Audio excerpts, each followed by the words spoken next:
Team Cone may request sa mga fans. Gilas haharap sa isang Korean team. Payo ni Alan Kaidik, dapat makinig. Ngunit bago ang lahat, kung gusto nyo ng matibay na running shoes, mabibili lamang sa halagang 1,099. I-click lamang ang link sa comment section or bisitahin lamang ang tiffen.com for more high-quality shoes. Mula sa practice patungo sa tune-up game, ang coach na si Team Cone ay walang problemang hinayaang ang publiko ay makisabay sa paghahanda ng Gilas Pilipinas para sa upcoming Asian Games. Ang men's national team ay binuksan ang training kasama ang Gilas Women noong araw ng Huwebes sa PhilSport Arena sa publiko, kasama ang mga fans na siyang pinahintulutan lahat na kumuha ng imahe sa tabi ang mga players matapos ang session sa arena. Ang Gilas Pilipinas tune-up game laban sa Korean Basketball League team na LG Sakers sa paparating na September 22 ay ang araw mga kaibigan bago pa man sila lilipad patungo sa China. Parehong venue rin ay bukas, para sa mga fans na manood. Maging itong si Cone ay umaasang ang mga fans ay dadalo. Naayon pa nga kay Cone, siya ay inaasahang mapupuno nila ang stadium. Hindi nila ito binili, sa kadahilanang hindi rin naman sila nagbebenta ng tiket, ayon kay Cone. Hindi kami nagbebenta ng tiket dito, kaya kami ay umaasang mapupuno ang stadium patungo sa 22nd row. Para sa mahabang panahon sa ilalim ni Coach Chot Reyes, ang Gilas Pilipinas ay karaniwang ginagawa ang mga closed-door training para maghanda sa kahit anumang tournament. Ang team's friendly games para sa FIBA World Cup ay nakita ring ginanap na walang spectators at media ang nanood sa loob. Ang arena sa Pasig ay hindi tiyak na dinumog during sa men's at women's live practice noong araw ng Miyerkules, ngunit dito'y may consider na nagpakita ang mga iilang manonood. Ang Barangay Ginebra coach ay inaasahang ito ay magbabago, sa panahong ang buong squad ay makakaharap ang KBL team, na kung saan dito naglalaro ang import na si Justin Gutang noong huling season, at sa liga rin na ito naglalaro ang isa sa Gilas player na si Renz Abando. Hindi namin inaasahang marami ang manonood sa araw na ito, ngunit kami ay masaya na sila ay napaparito. Masayang masaya, ayon kay Cone. Siya ay naniniwala na ang maliit na aktibidad na ito kasama ang pakikipag-ugnayan sa mga fans ay ang makakatulong sa Gilas na makakuha ng traction para sa Continental Meet. Patuloy pa ni Cone, para sa kanya, ang pagsasanay ang pinaka-importante sa kanila ngayon, dahil dito kami labis na natuto, kumpara sa mga laban.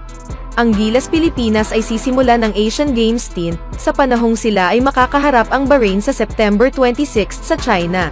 Ilang araw na lamang ang layo bago pa man sila makikipag-compete.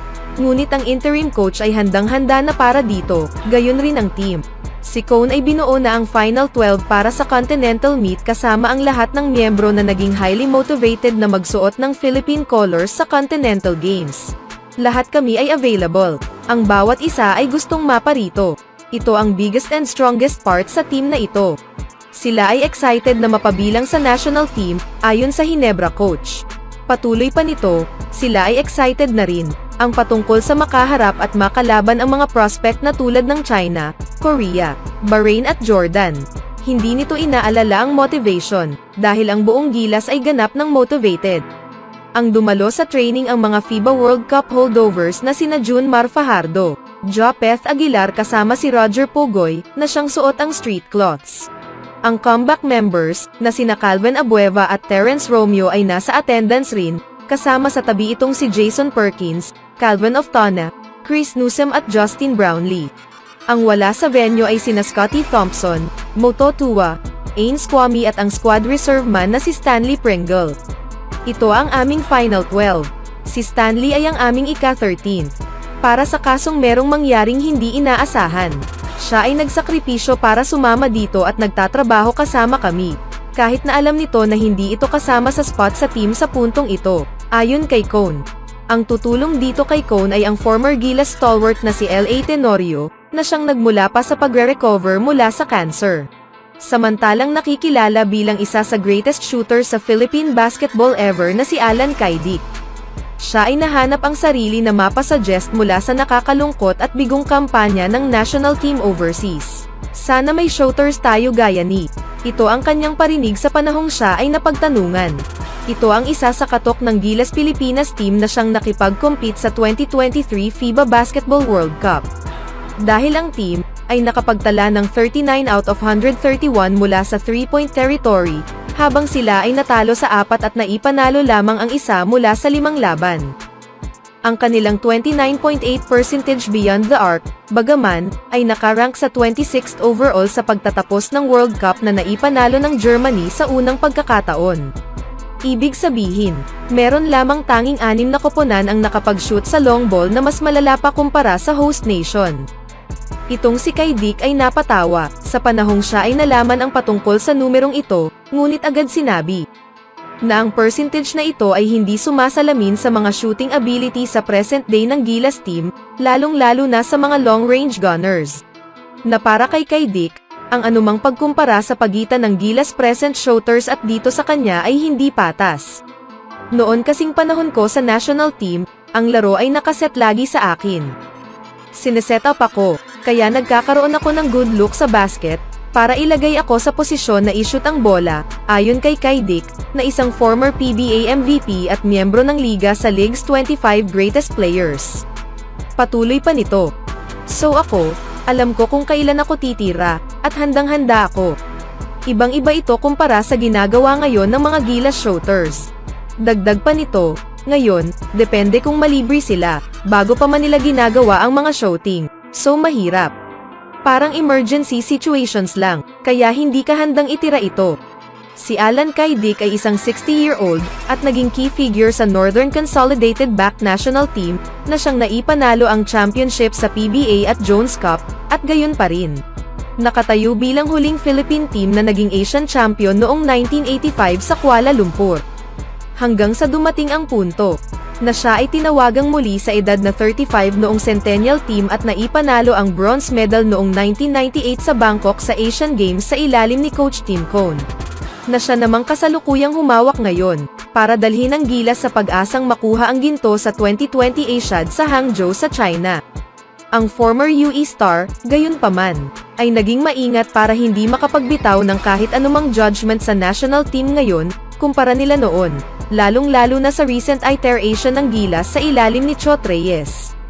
Ngunit siya ay idiniin ang pakiramdam sa kakulangan ng team, na kung saan sinabi nitong ni Kai Dick, na mas gugustuhin pa nitong ilagay sa iilang spots ang mga line-up shooters. At sa kanyang pag-iisip, si Kai Dick na siyang naglaro sa 4 na Asian Games mula pa man noong 1986 to 1988, ay na-mention ang mga pangalan ni na Matthew Wright, Marcial Lasseter, Jordan Heading at Robert Bolick, na siyang sa tingin niyang hindi naman gaanong pure shooter. Ngunit pag-aari ang isa sa best 3-point shooting percentages habang naglalaro ang mga ito kasama ang national team. Gayon pa rin, si Kai Dick ay naniniwala na ang naging biggest weapon ng NCC back squad noon, na siyang naging kulang sa recent Gilas team ngayon, ay ang bonding na hindi umabot ng iilang buwan ng magkakasama, alinman. Gayon pa rin, si Kai Dick ay naniniwala na ang naging biggest weapon ng NCC back squad noon, na siyang naging kulang sa recent Gilas team ngayon ay ang bonding na hindi umabot ng iilang buwan ng magkakasama, alinman sa training sa bansa or makipag-compete overseas. Dahil para kay Kai Dick, ang lahat ay magsisimula sa chemistry. Kami noon, ilang taon kaming magkakasama, year-round ang training tapos tournaments sa Europe or kung saan. Year-round ang training tapos tournaments sa Europe or kung saan. Ayon kay Kai Dick, anong masasabi niyo mga kaibigan? Always do it on my own, so I gotta get through it. And the only thing I know is to love what I'm doing. Never give up, never slow, till I finally prove it. Never listen to the no's, I just wanna keep moving. Keep my head up when I act, head up that's a fact. Never looking back, I'ma keep myself on track.